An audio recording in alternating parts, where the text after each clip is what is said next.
Hay uno que, hay uno que se ve y aquí está. Ok, perfecto. Muy bien, entonces vamos por aquí. Ok. Gracias, Pero lo importante es la enseñanza, de verdad que gracias Martín. Eso es lo que puedo bueno, ya, ahora sí, Rabino, adelante. Ok, Berceder. Ahí se me escucha bien, se me ve, perfecto. Correcto. Me une.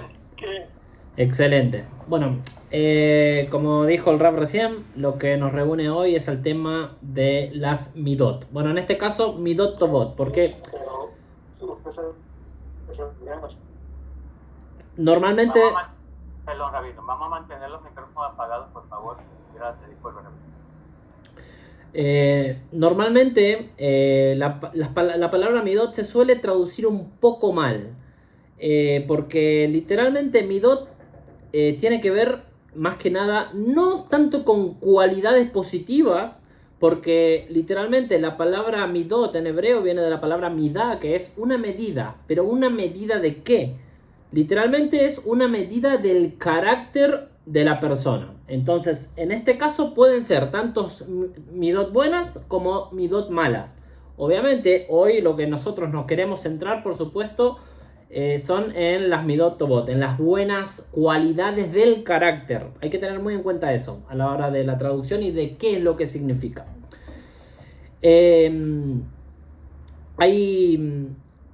Hay algo que los grandes sabios de la edad medieval, sobre todo grandes escritores como el Rambam, el Ramjal, el autor anónimo de Orjot Tzadikim, se basan mucho en la importancia de las Midot Tobot y sobre todo de que toda la base de la Torah se basa en las buenas Midot de las personas, en el buen carácter y en el desarrollo de ese buen carácter de la persona.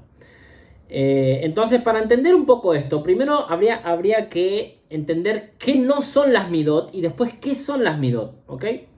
Muchas veces se suele entender como que las midot son una especie de emociones, ¿ok? Yo tengo mucha ira, yo tengo mucha alegría, yo tengo mucha tristeza. Y literalmente hacer ese análisis o esa asociación a lo que tiene que ver con el tema de las midot, caeríamos en un error. ¿Por qué? Porque todas esas cosas son descripciones emocionales. Ahora, ¿cómo se mide el tema de las midot en estas cosas? Traigo ejemplos. Por ejemplo, dos personas que sienten enojo, ¿ok? No significa de que una tenga una mida buena y una mida mala. Lo que significa en cómo se mide las midot en este caso sería en lo siguiente.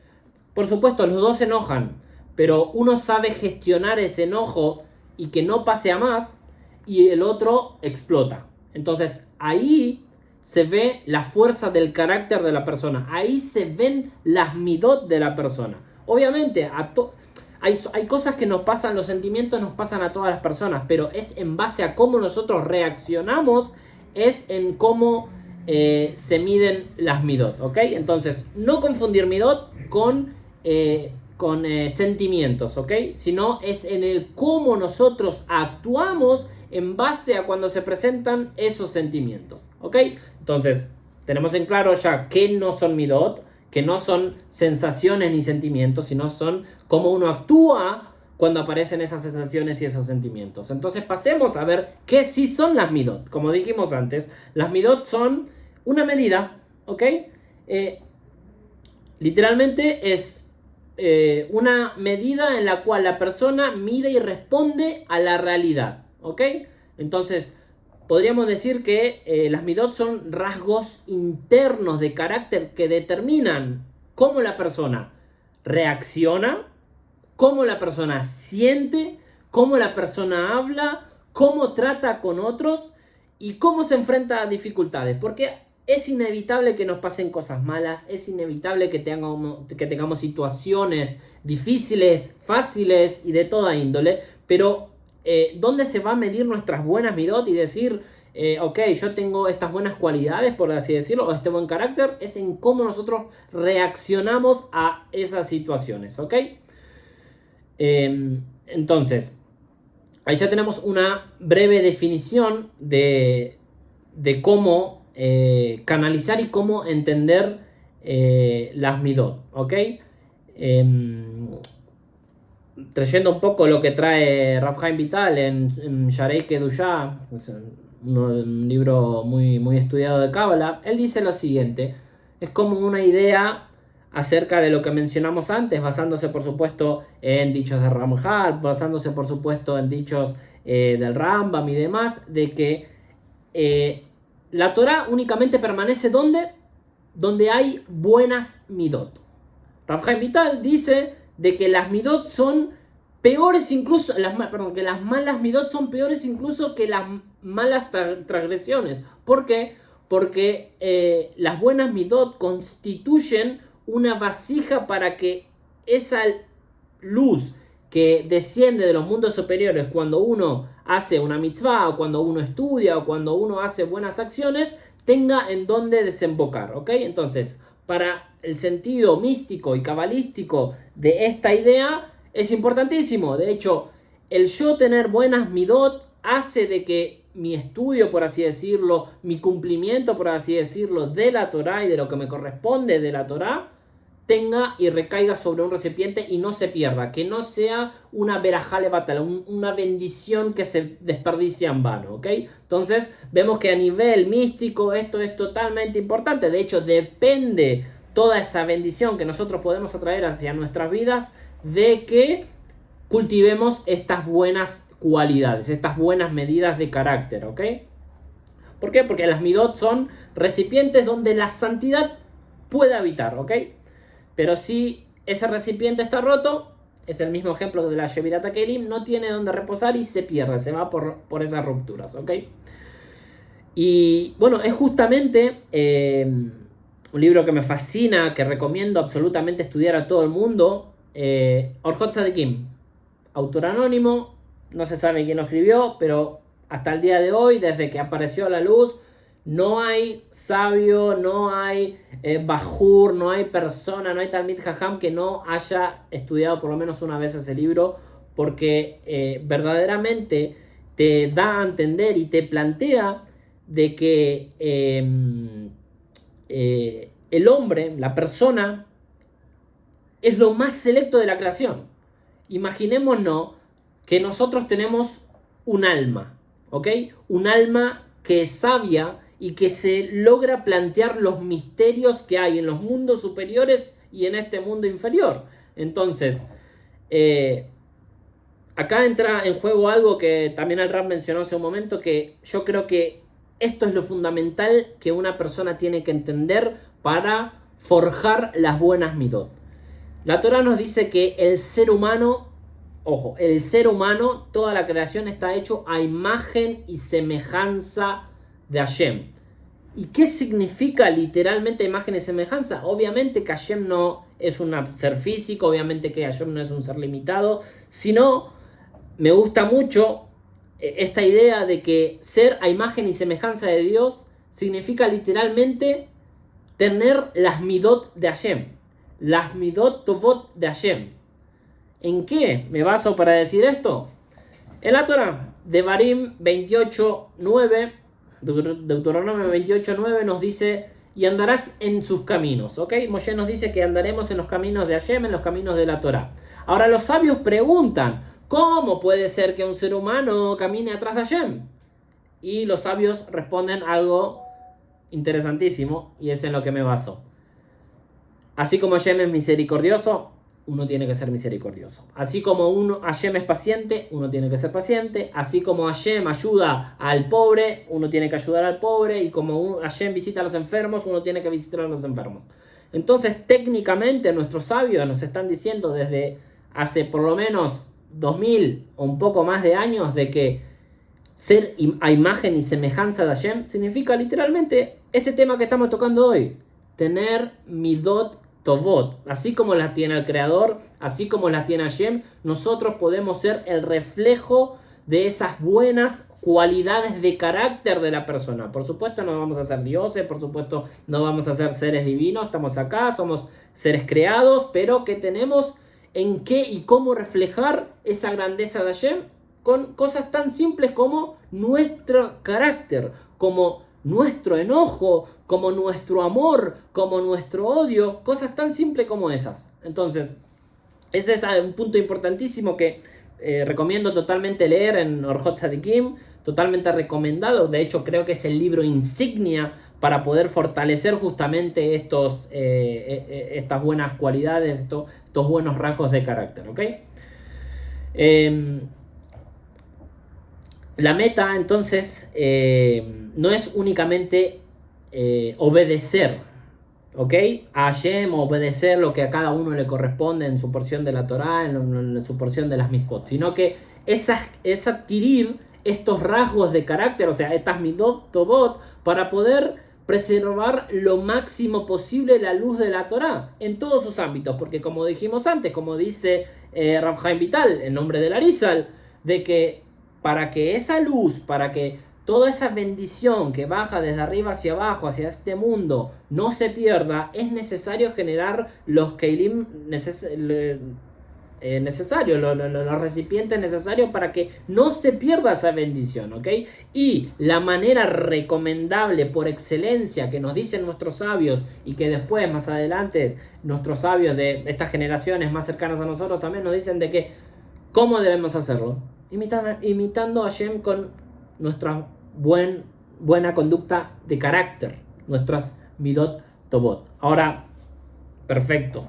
Suena hermoso en los papeles, suena muy lindo la retórica, suena muy lindo la teoría. Ahora, ¿cómo podemos llevar esto a la práctica? Y acá, tal vez voy a empezar como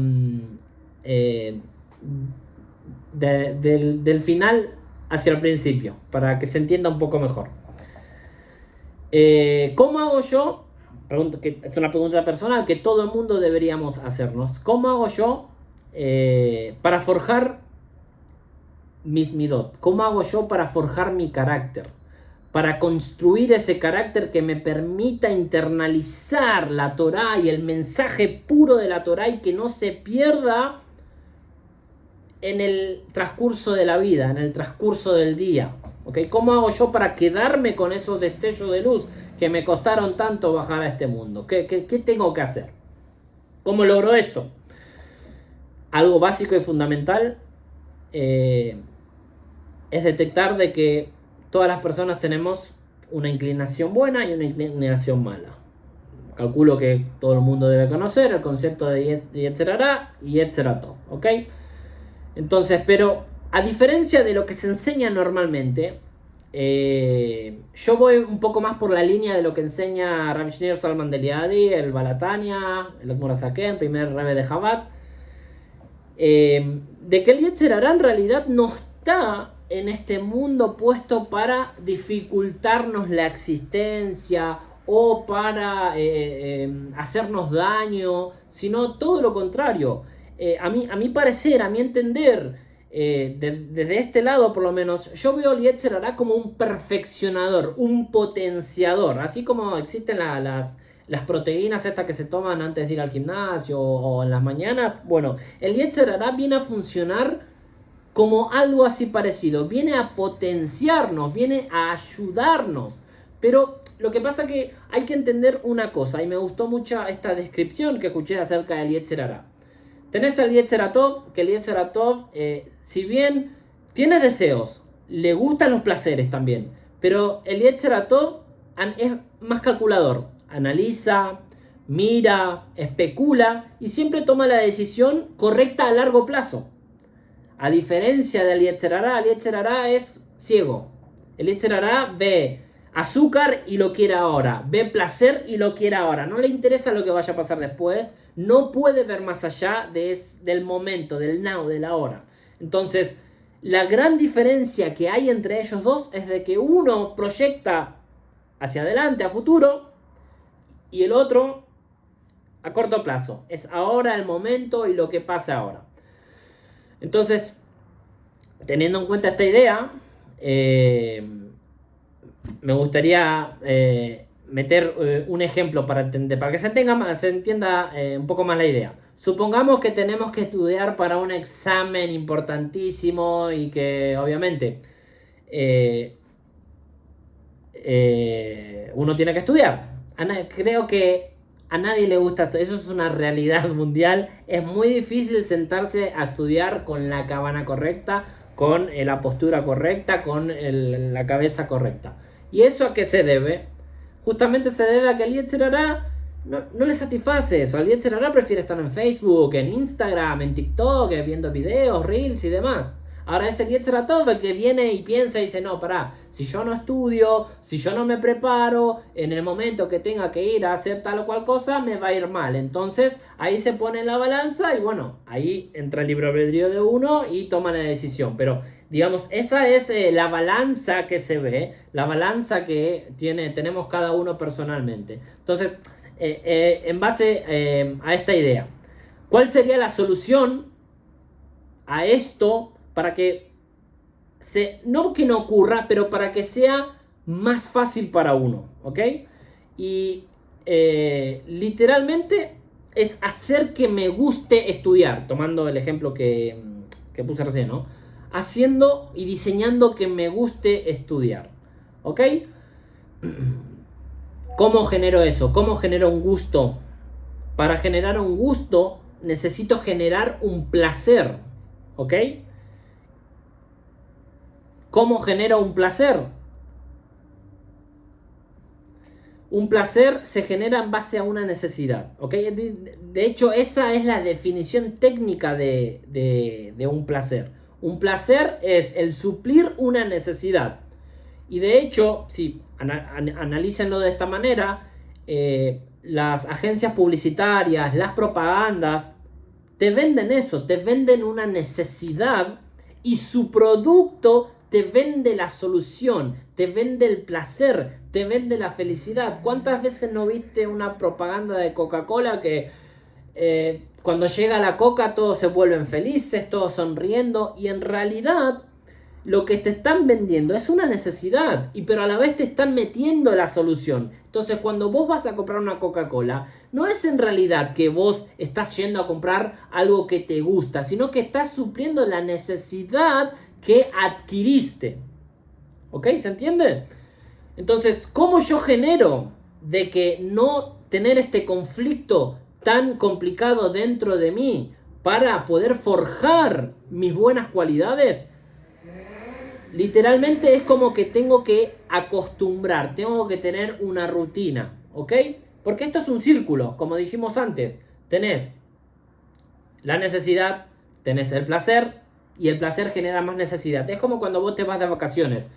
Vos te vas de vacaciones a un lugar lindo, pero ya para el año que viene estás pensando que la pasaste bien, que no viste muchas cosas, que querés ir a un lugar mejor, a un mejor hotel, un mejor vuelo, una mejor playa, una mejor montaña. Y siempre, ¿por qué? Porque ya supliste esa necesidad, pero ese gusto, ese placer generó otra necesidad que es querer más. Y esto es así una espiral, y sube, y sube, y sube. Bueno, con esto pasa exactamente lo mismo. Para yo poder forjar buenas cualidades, tengo que empezar a hacer que me gusten. ¿Y cómo hago que me gusten? Y esto es algo, como dijimos antes, que las compañías publicitarias lo entienden muy, muy bien. Tomemos el ejemplo de cuando éramos mucho más chicos, seguramente la mayoría, probamos por primera vez, no sé, una cerveza, un vino, una bebida gasificada, cigarrillos, yo qué sé, cualquiera de esas cosas que hoy en día la mayoría de las personas adultas hacemos. Tomamos vino, tomamos alcohol, cerveza, algunos fuman, otros no. Pero literalmente, ¿cómo entró ese gusto a nuestra vida? No entró porque nos gustó del primer principio. Nadie agarró una cerveza de la primera vez y dijo, esto está espectacular, lo voy a tomar para toda mi vida y lo tomo en todo momento. No. Eso se llaman gustos adquiridos. ¿Y cómo se adquiere un gusto? Justamente como mencionamos antes. En ambientes sociales tal vez la gente toma, entonces uno se ve como obligado a tomar, obligado a fumar, como para pertenecer, para estar con los amigos, para sentirse bien, para sentirse cool. Ahora, el cerebro va asociando eso a que está supliendo una necesidad, que a su vez esa necesidad genera placer. ¿Por qué? Porque el cerebro está asociando esa necesidad a placer. Entonces cuando Ya no estás en reunión tal vez, cuando uno va creciendo, cuando uno va adquiriendo ese hábito, ya no hace falta que estén los amigos, ya no hace falta que esté la multitud, ya no hace falta estar en un ambiente distendido y relajado, sino que yo ya estoy solo en mi casa y tal vez me quiera fumar un cigarro, estoy solo en mi casa y tal vez me quiera tomar una copa de vino con la comida, o una cerveza, lo que sea. ¿Por qué? Pero no es literalmente porque me guste la cerveza, es porque es un gusto adquirido. Nosotros no nacemos con gustos, sino que los vamos adquiriendo. Y con las midot pasan exactamente la misma cosa. Para que nosotros podamos adquirir midot tovot, tenemos que empezar a incluirlos en nuestra rutina. Aunque no nos gusten, por ahí no nos gusta levantarnos a la mañana a rezar, o ir a trabajar, o esto o lo otro, pero tenemos el trabajo de empezar a encontrar cosas y asociarlos con, como te hacen las compañías publicitarias, de la misma manera, pero a nivel personal. Busca algo que te guste, no sé, me levanto más temprano porque me puedo preparar el café como a mí me gusta, puedo, no sé, disfrutar más de mis hijos, puedo estudiar un poco a la mañana, puedo ver el amanecer o cosas por el estilo que uno lo asocie mentalmente con las buenas cualidades, y así vas a ver que poco a poco vas a ir adquiriendo una rutina y vas a empezar a entrar en esa espiral. ¿Y qué va a pasar? En el momento que vos lo empieces a hacer, ok, primero lo hiciste, vamos a decir, por una situación ajena que tendría que ser. Pero esa situación ajena después va a desaparecer porque ya vas a tener ese gusto adquirido, sea lo que sea. En este caso hablamos de midot tovot, cuando lo empezás a practicar. Y va a llegar un momento en que eso va a salir de la manera más natural posible. ¿Ok? Entonces, fundamental empezar y entender que tenemos dos inclinaciones. Ser consciente de eso, no privarnos y tampoco tenerles miedo. Todo lo contrario. Todas las cosas que Hashem nos dio son para potenciarnos. Nosotros somos la creación más selecta de Akadosh Baruj Hu como seres humanos y tenemos que aprovechar esa ventaja sobre todas las demás creaciones, incluyendo sobre los ángeles. Estamos por encima de los ángeles. Entonces, tomar conciencia de eso. En segundo lugar, si tengo algo en que trabajar, hay personas que son más buenas, hay personas que son más malas, hay personas que se enojan menos, hay personas que se enojan más, que son orgullosas. Cada uno sabe en qué es lo que tiene que trabajar, cada uno sabe qué es lo que tiene que forjar. Y literalmente, esto está demostrado, vamos a decir, en la propia Torá, y está demostrado en la propia ciencia de que los gustos se adquieren, ¿ok? Yo puedo adquirir una rutina. Yo puedo empezar a acostumbrarme a hacer algo para que se me transforme en rutina. Y en un momento esa rutina va a pasar a formar parte ya de mí, a interiorizarlo y va a salir de forma natural. ¿Por qué? Porque ese deseo, esa rutina se va a transformar en el deseo, ese deseo se va a transformar en placer. Ese placer va a generar más deseo de lo mismo y es como un espiral, un círculo vicioso cerrado que no termina. Entonces, trabajemos en eso repetidamente, metamos cada vez más midot tovot sobre eso en esta rutina, que no se termine. Entonces, para redondear la idea, para no hacerla tan larga, una idea que trae el Tania para cerrar esto, que las emociones de las personas nacen del intelecto. Cuando una persona contempla la grandeza de Hashem, desarrolla el amor y el temor por él. Entonces es importantísimo la meditación, es importantísimo sentarte 10, 5 minutos, 2 minutos y pensar: ¿cómo puedo mejorar? ¿Qué tengo que mejorar? Ya soy bueno, me falta ser menos orgulloso, me falta ser más orgulloso en el buen sentido, porque hay un buen orgullo y un mal orgullo. Y entonces esas emociones elevadas van a desplazar gradualmente las negatividades. Y importantísimo preguntarnos, cada uno, y pensar en qué me estoy convirtiendo. Y pensar lo que dicen nuestros sabios. Si las misbot las midot santifican nuestras acciones. Ahora, las midot santifican a la persona para que esas bendiciones bajen a la persona. Entonces, Bezrat Hashem, La idea de la Torah no es solamente cumplir la voluntad de ayer, sino ser a imagen y semejanza de ayer, que literalmente es parecerse a él en nuestro carácter. En definitiva, Midot Tobot.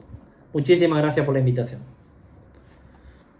Muchas gracias, Rabino. Muy bonito parte del Shiur sobre la Midot Tobot. Lo mismo que usted mencionaba, lo menciona muchas veces, inclusive los también lo mencionan. Imagen semejanza es vivir con las cualidades de acá del suelo. Yo no puedo decir que es una persona que fui creado imagen semejanza y hacer todo lo contrario que Hashem espera. No es una persona con humildad, con misericordia, con bondad, todo al revés.